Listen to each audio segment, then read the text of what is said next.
Here's the story behind the cover of the 1975 Pink Floyd album, Wish You Were Here. Pink Floyd album covers are very memorable for how they portray the concept of each album. Wish You Were Here has one of the most iconic album covers of all time, two businessmen shaking hands, one of them on fire. Since it was the 70s, and technology hadn't yet progressed as far as it has today, Pink Floyd opted to setting a real person on fire instead of using special effects. After listening to the album and talking to the band for hours, Hypnosis, the design group responsible for many of your favorite album covers of that time, including ones by Pink Floyd, decided that the theme of the entire album could be summarized into just one word: absence.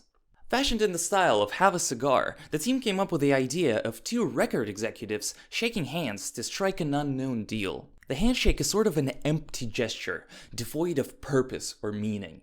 The flames visualize people's tendency to keep emotionally withdrawn, or absent, for fear of being burned. The album's backside and sleeve also continue this theme. The phrase being burned was also commonly used in the music industry by artists who had been denied royalty payments. The shoot took place in Warner Brothers' studio lot in Burbank, California. As Aubrey Poe Powell and Storm Thorgerson